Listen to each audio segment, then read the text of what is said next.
Good evening. Welcome. Happy Wednesday. Happy hump day. Happy middle of the week. Happy whatever is in the middle of your life right now.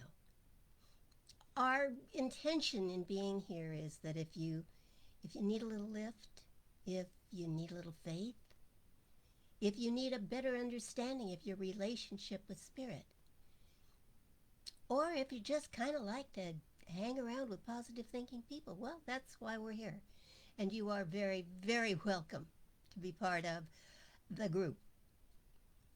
I like to think that we're a kind of spiritual clinic. We help you feel better if you're feeling bad, and we'll help you feel even better if you're feeling fine. And we can function as a spiritual urgent care if that happens to be where you are at any given moment. To get us all playing off the same page, I invite you to listen to the words I'm about to say, and well, just listen. It's what we believe and what I hope you will come to believe. There is a creative, motivating power in the universe. There is a creative, motivating power in the universe. It is the intelligence It is the intelligence and the power and the power and the love and the love behind all of creation. behind all of creation. And it is the life within me. And it is the life within me. I know it. I know it. I feel it. I feel it. I believe it. I believe it. And I accept it. And I accept it. And so it is. And so it is. There we go. All right then. So, Wednesday, August 18th. August. Oh my Lord, how did it get to be August? Wednesday, August 18th. What is going on in the world out there?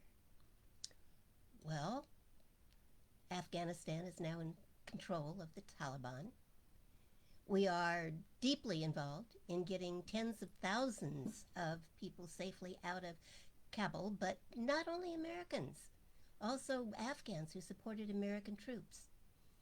And our president says that U.S. troops will remain in Afghan past August 31st, which was the deadline for leaving, until everyone is safely out. And so right now everyone is worried, especially women and girls. And we shall see. The president has also locked up something like $98 million or $1 billion in Taliban finances. So I think he might just have a bit of a resonating point there. Okay, so in Haiti, they're still searching and rescuing after the devastating earthquake. Wildflowers, wouldn't that be lovely?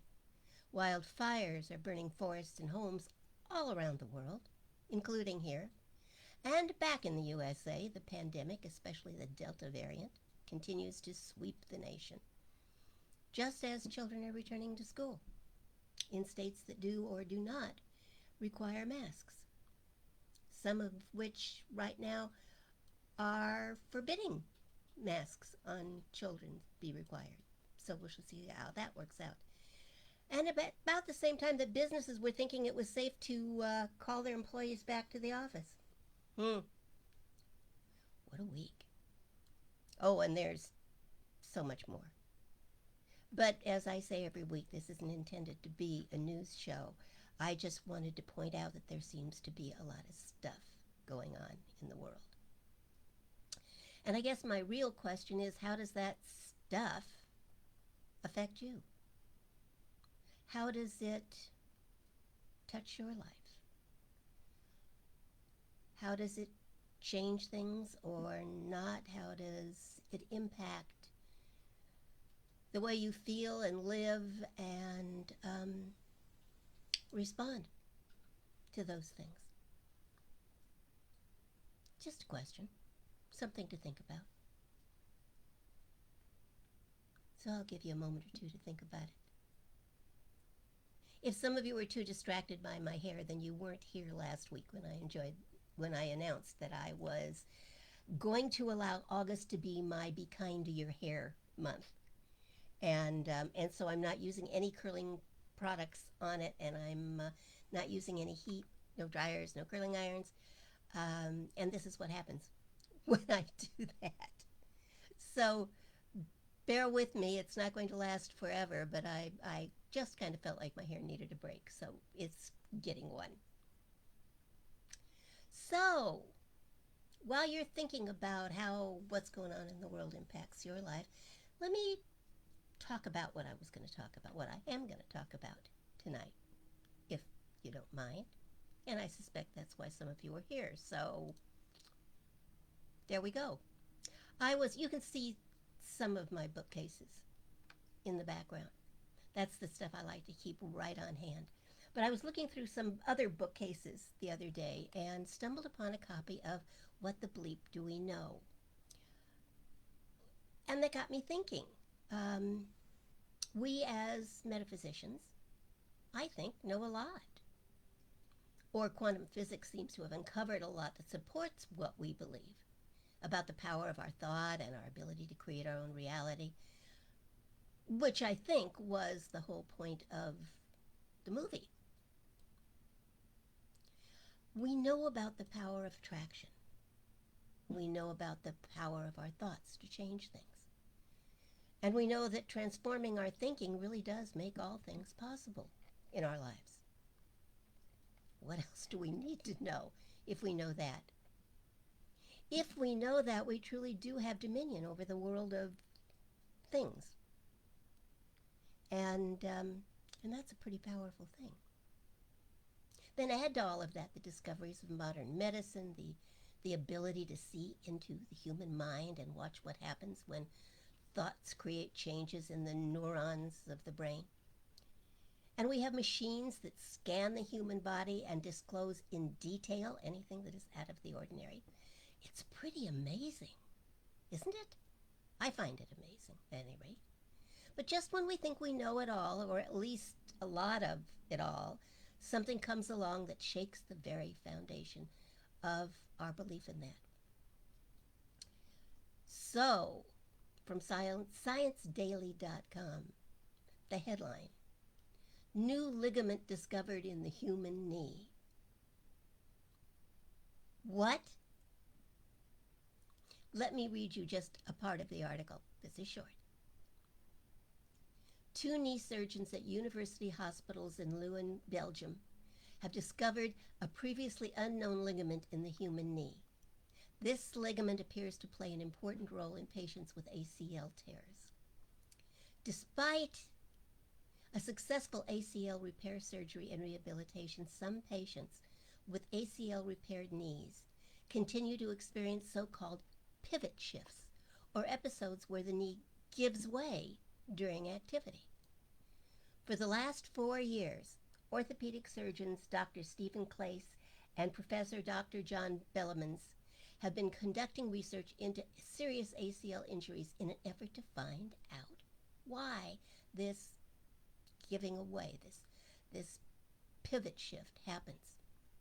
Their starting point was an 1879, I want you to hear that year, 1879 article by a French surgeon that postulated the existence of an additional ligament located on the anterior of the human knee. That postulation turned out to be correct. The Belgian doctors are the first to identify the previously unknown ligament after a broad cadaver study using macroscopic dissection techniques. Their research shows that the ligament, which was given the name anterolateral ligament, ALL, is present in 97% of all human knees. Subsequent research shows that pivot shift, the giving way of the knee in a patient with an ACL tear, is caused by an injury in the ALL ligament, the one they just found. Some of the conclusions were published in the Journey of Anatomy. The Anatomical Society praised the research as very refreshing and commended the researchers for reminding the world that, despite the emergence of advanced technology, our knowledge of the basic anatomy of the human body is not yet exhaustive. No kidding.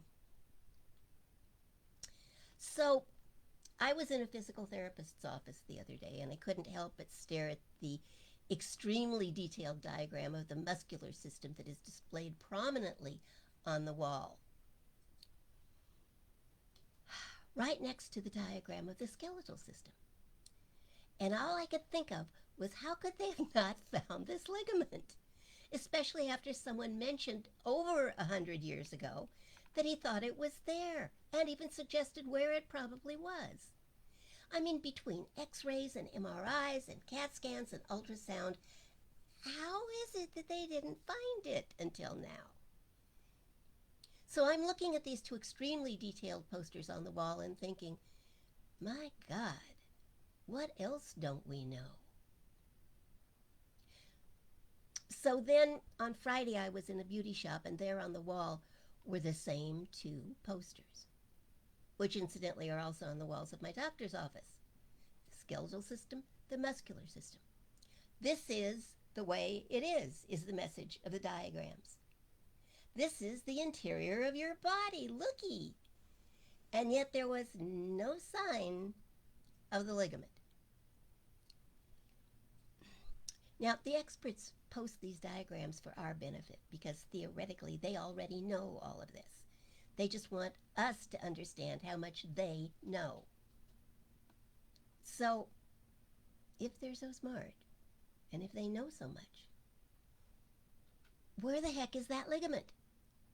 Not there on those posters for sure. I couldn't decide if I wanted to pencil it in for them or just let them find out for themselves.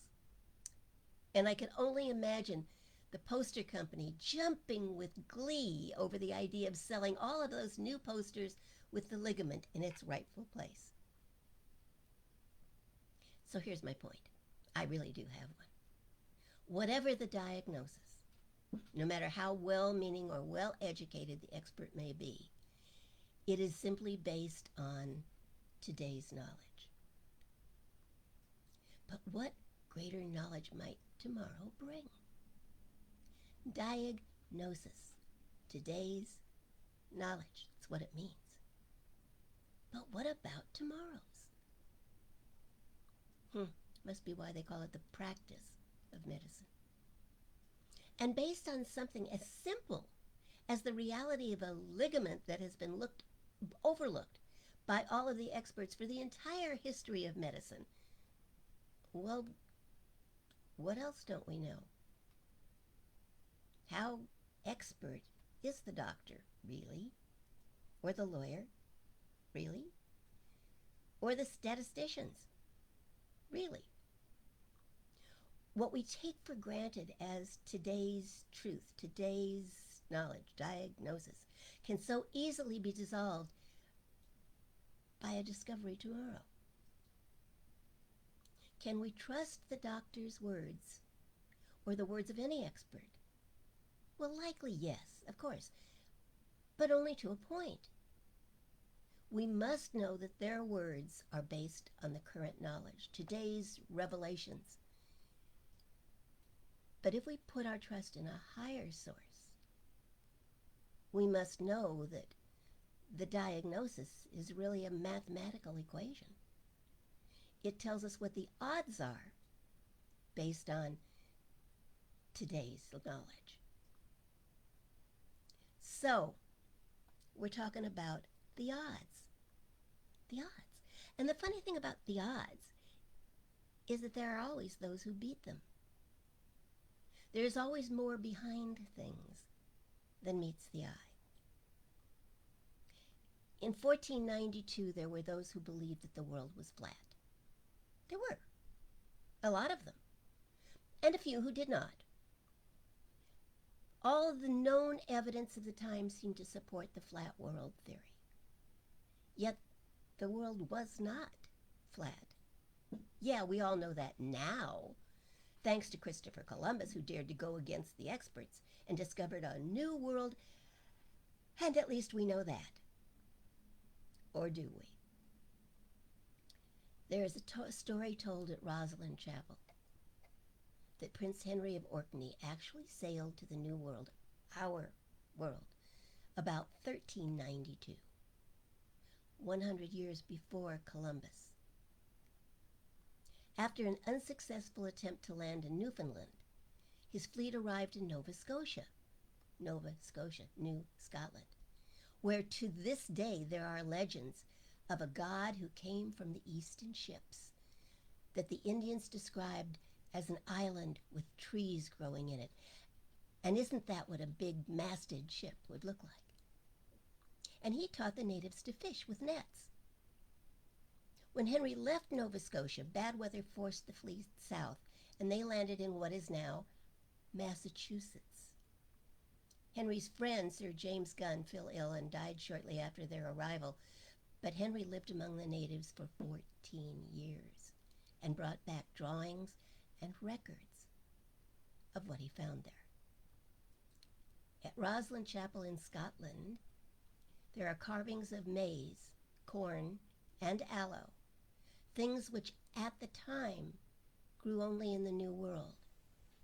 The challenge is, we all know that Columbus discovered the New World in 1493, don't we? Or do we? The plans for the carvings in the chapel were drawn out in approximately 1446 by William St. Clair, grandson of Prince Henry, and the carvings themselves were begun in 1448, nearly 50 years before Columbus even began to think about setting sail and stumbling upon the New World. How could those carvings have gotten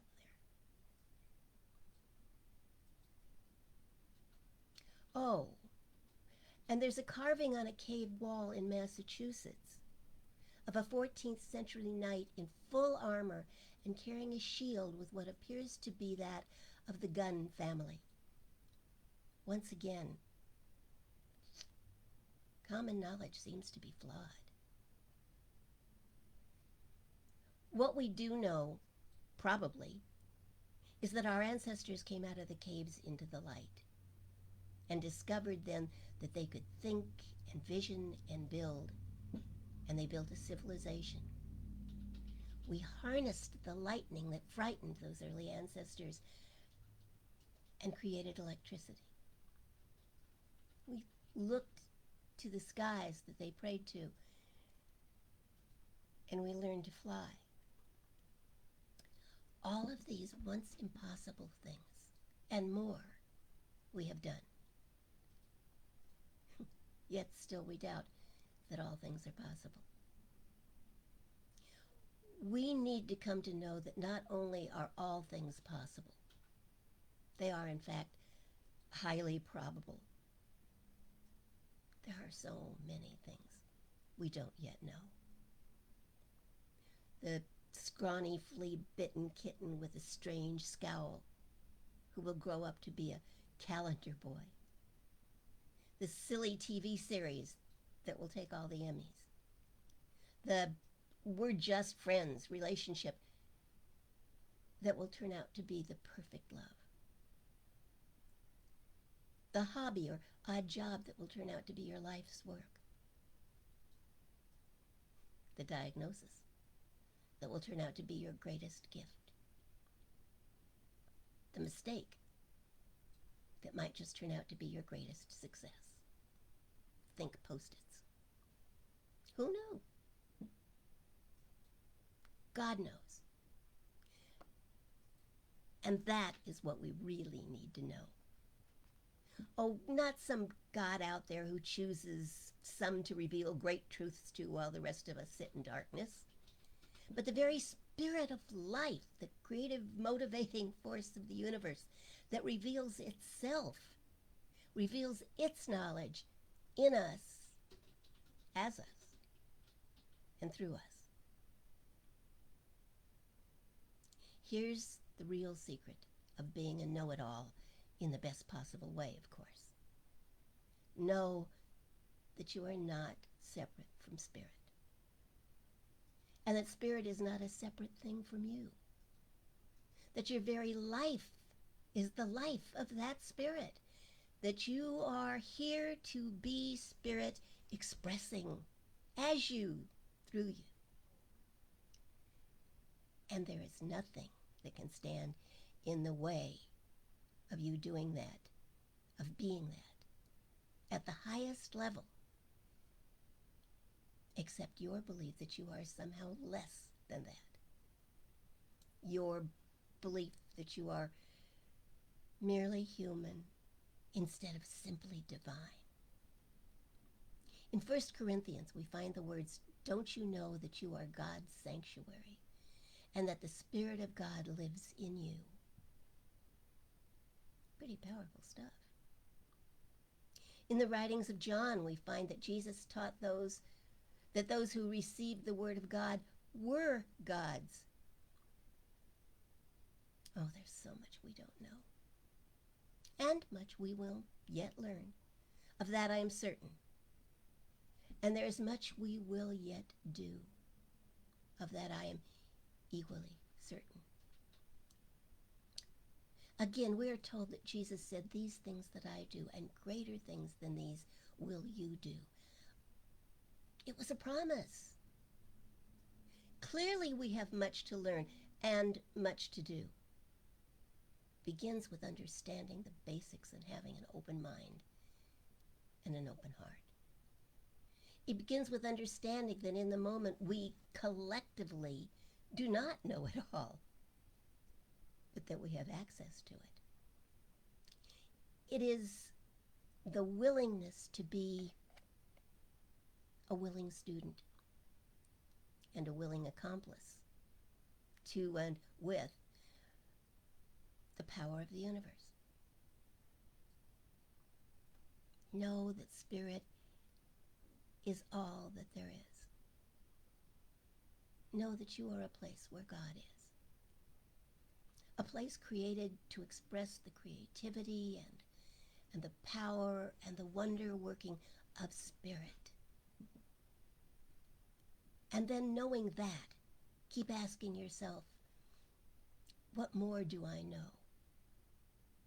And know, really, really know, that the answers will come and the steps will be revealed and the power of creation will move through you to reveal the mysteries, the answers, the solutions. You don't need to know everything. You only need to know that. For now, you know enough. And that, my friends, will be enough. For now. The times, they are a-changin'.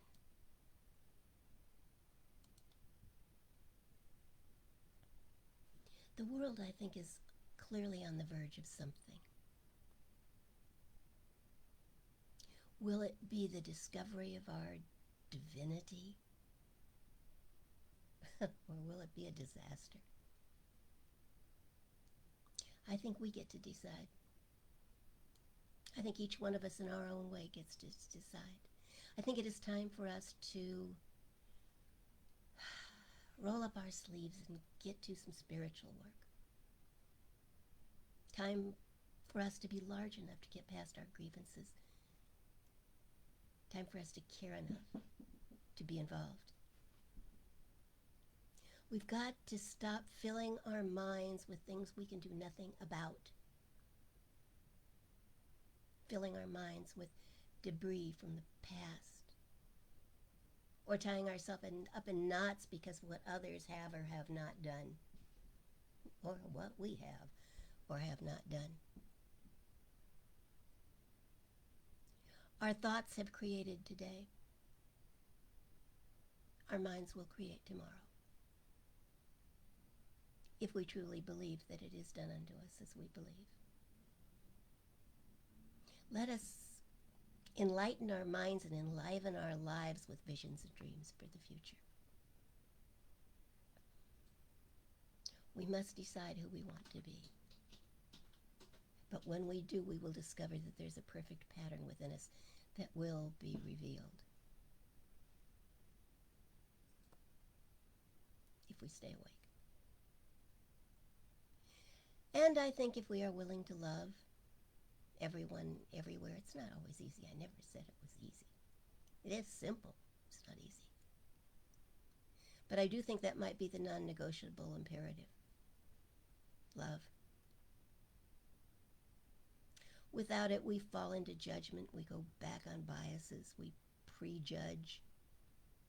We exclude. You don't have to like everyone. No one ever said like one another. And you don't have to love what they do. But you do have to love them, knowing who they are and what they are. Love them without judgment. If we hold that in our minds as truth, if we insist that all that there is God and all that any of us is that God expressing, the world is going to change. The world is going to change. Be ye transformed by the renewing of your mind. Hello, Laura. Glad you're here. Anybody else out there that wants to jump in and say anything? How are you tonight? How is your healing going, my dear? And how's your life? I need to know. Talk to me. It's been a really interesting week, hasn't it? I am officially tonight talking to you on my new computer with my new webcam, and everything's working. I'm so excited. I am so excited. Everything is working as it should. The computer was gone less than a week. Thank you, HP. I think I love you.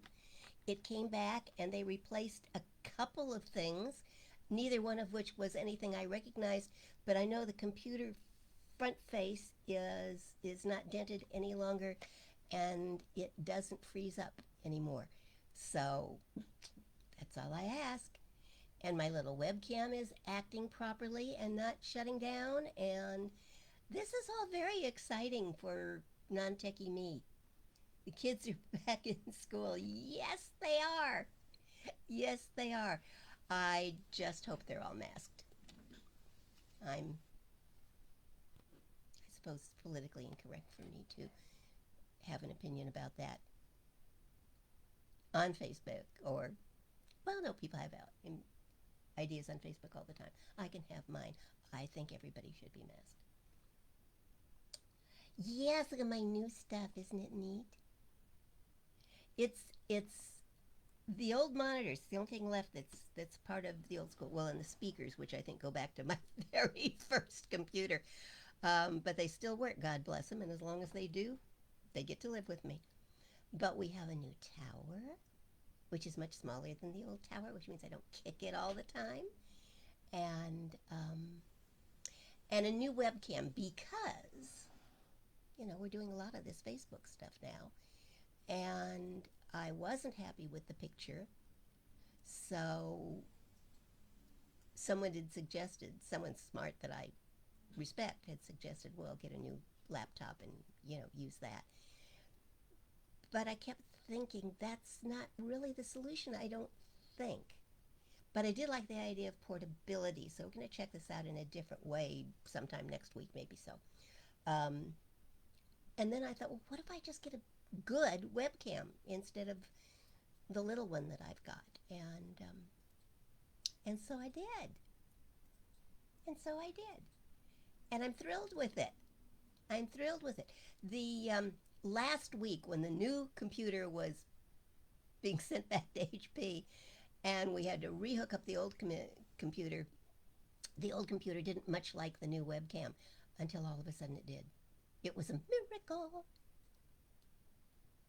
But the two new things both seem to like each other a lot, so yay. Yes, isn't it clear? I just love it. I love it. How's the sound, Laura, from your perspective? Right now I'm still using the microphone, but the webcam has a built-in microphone as well. And I'm wondering if it's good or better or What? Um, so I'm going to check that out, but I'm not going to unplug this one in the meantime because I don't trust that it will go back to that one or not kick me off altogether. But let me know how the sound is. There's a whole thing down here that says dashboard options. I wonder what that is. We won't mess with it because I don't know how to fix it if it breaks. Okay, still turning the sound up a bit, but better. Okay, all right. Um, I'm kind of afraid. Well, there's a part of me that wants to turn this one off and go to that and see what happens. Um, but I'm not sure that that Facebook would recognize the new one or the old one if I went back to it. So I'm going to have to figure out a different way to test that theory, I think, than when we're actually on. So anyway, darling, how are you? Hmm? How are you healing? How are you feeling? How are the kids? How are the grandkids? God, did you ever think that the day would come?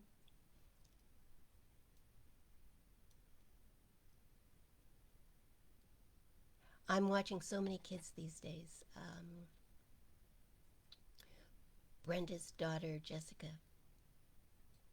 has some lovely little boys, her sons. And I keep having to grasp that and hold on to it because I knew her when she was their age. How is it that another whole generation?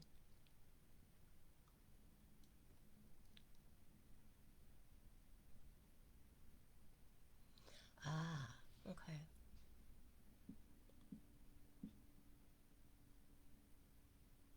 Oh, she has Bose speakers. Those are sexy, wonderful speakers. I have my little bitty speakers. But they still work. Like I say, they still work, so I'm happy with them. Hair is getting in my eyes. And I'll get a lecture later. I know I will.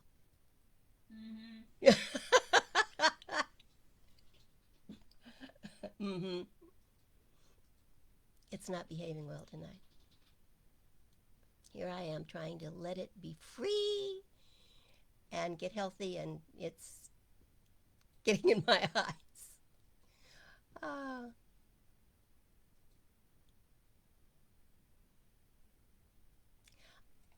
I know, Laura. I was so shocked when you mentioned it, that there was COVID in your family. And we got an email today from a friend in Washington Mm-hmm. whose brother just passed on Monday from COVID In Alaska. in Alaska. Yeah, that's right. She's in Washington. He's in Alaska. You'd think it would be too cold for a germ to get up there. If I was a germ, I would want to be there. I actually loved Alaska. Oh, yeah. So it's sad for everyone. Um, but your family is all healing now? All is well? Are you sad, baby? Oh, let him in now. Come on, Angel. Here he comes. Laura has seen a cat before. She can handle this. He's so sad. He's sad. We had a close encounter of the cat scratching kind just before we went on the air. Um, it's okay, baby. Come here. Come here. He didn't mean to. He really didn't mean to. I was trying to get him. I actually had him and was trying to escort him out of the room. And he decided all of a sudden that he was frightened and didn't want to be escorted out of the room. And, well, we have Band-Aid.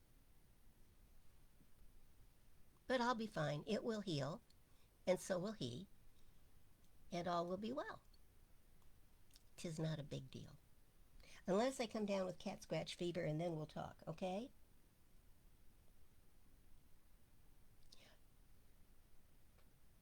I'm not going to go there. I'm not going to go there. Anyway, it was a strange day today in Ventura. We had early morning marine layer, followed by late morning marine layer, followed by a little bit of rain, followed by mid-afternoon marine layer, and as you can see the window behind me, it's not very clear out there. So it's been like a winter day. It's been very strange.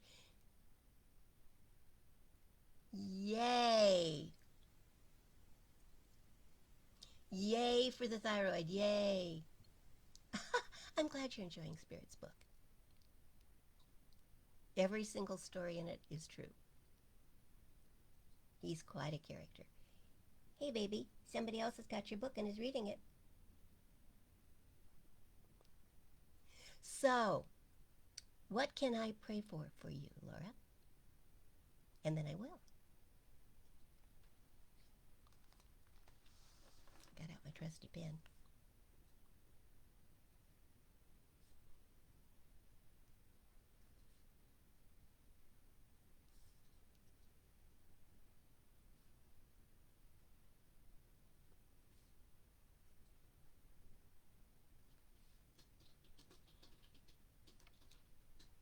Has been actually a nice break from the heat. It doesn't get all that hot here.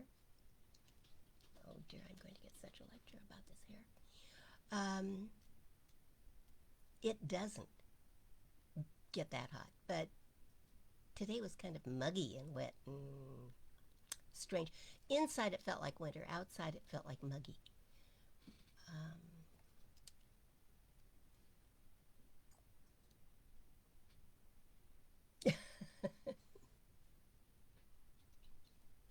Spirit thanks you. So talk to me about prayer requests, my dear. Just continued healing?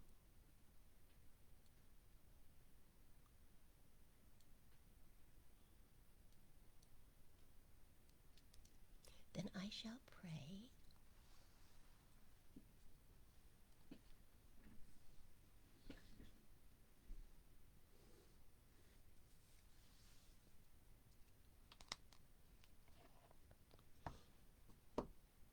Because that's what I love to do.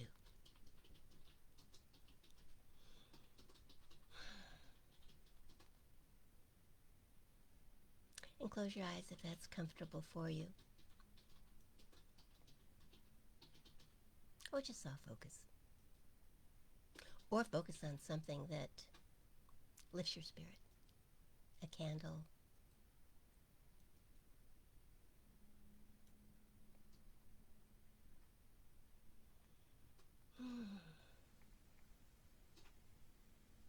And know with me that you are never alone. God is where you are right now. You have only to look within at any moment to know that you are guided, you are protected, and you are inspired by a God that knows only good.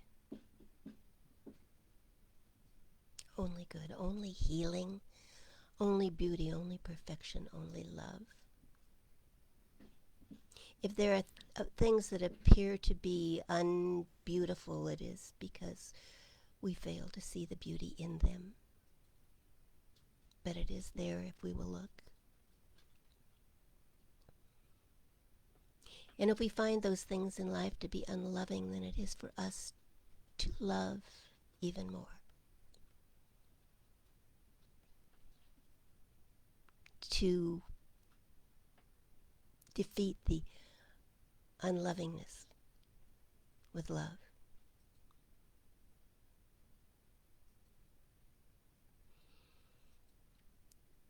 I had a t-shirt on today that said love never fails. I believe that's true. It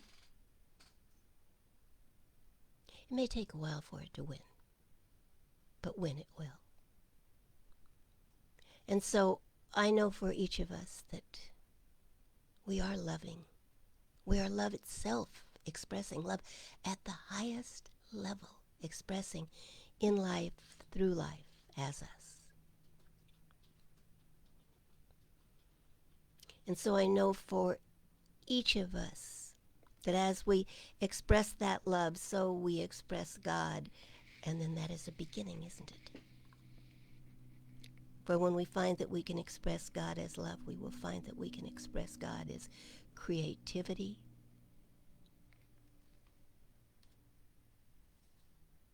to express God as wonder, that we can express God as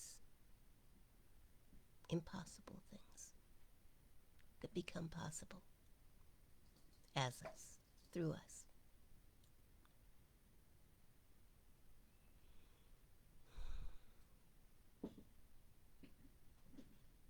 And so I know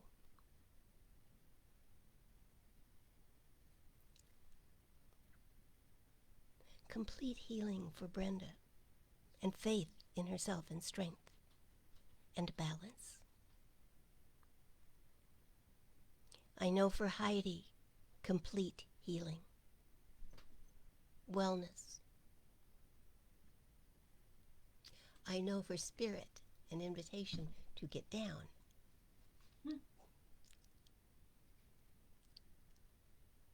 I know for Laura healing for her whole family.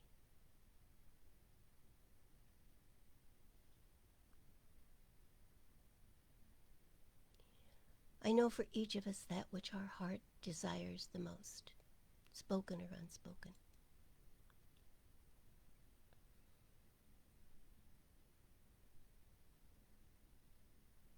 I know for Jamie and Henrik the lifting of restrictions so they might be together and marry.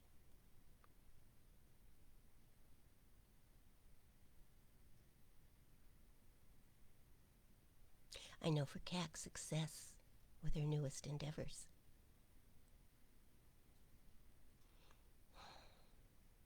And I know for myself healing and wholeness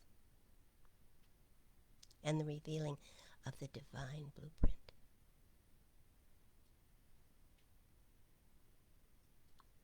And I know that there is nothing that stands in the way of these words. There is nothing that stands against the word of divinity, the word of God expressing in and through each of us, always.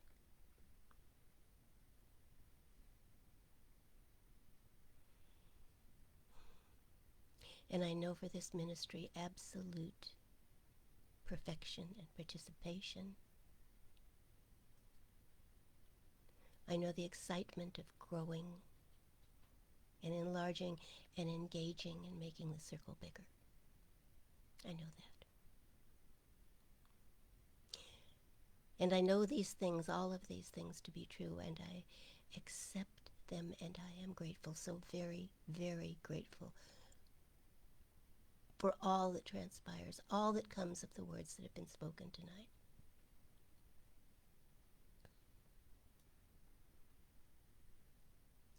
And I know for Spirit the success of his book.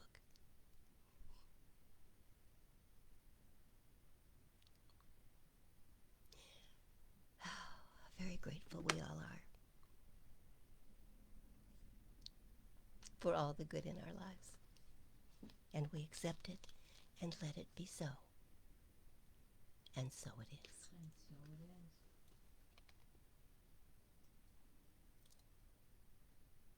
Apparently I have been forgiven for upsetting him because he is now laying on my desk and perfectly happy.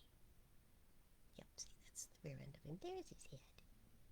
You're on camera, sort of. Camera? Me? Okay. Okay, I like that. What? Oh, okay. Will there be applause? We could arrange that. Okay.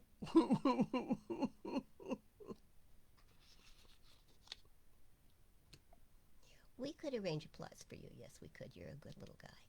You're a good little guy.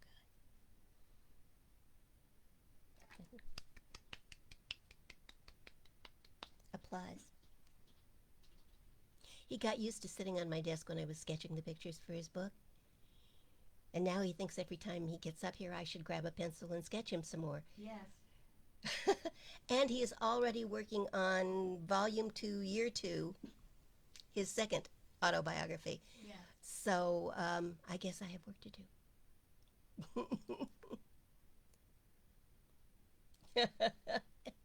He is a great reminder to keep a sense of humor about all kinds of things. It's a baby. He's a good little guy. He's a good little guy. You want to be on camera some more? Hold on. There he is. There he is. Can you see yourself? If you look up here, you'll see yourself. Oh, can you imagine being somebody who's never watched this before coming on tonight and watching? Oh, well, you never know. Anyway,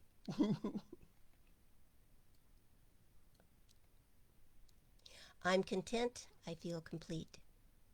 I'm very grateful for your presence here tonight. All of you. And I know that only good is happening in your life, in you, as you, and through you right now.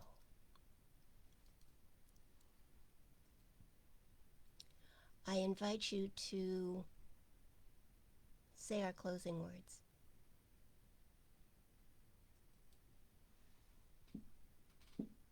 The universe is calling. Are you going to say it with? Yes, yes, yes. Okay, let's try again then. The universe is calling. The universe is calling. We are here to answer the call. We are here to answer the call. With spiritual truth. With spiritual truth. With spiritual action. With spiritual action. And with love. And with love. We are here. We are here. To be agents of change. To be agents of change. In our lives. In our lives. In our communities. In our communities. And in our world. And in our world. And so it is. And so it is. Laura wants to know if I'm interested in doing some additional sketches. Is kind of my response. Let me know what you have in mind. And email me and let me know what you have in mind, and we will talk. I don't have a lot of time, but it is very much fun to do. So let me know. As for now, I'm going to say good evening. Know that I love you. Even more importantly, God loves you.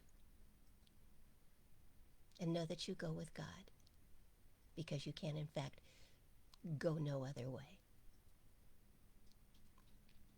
And so that is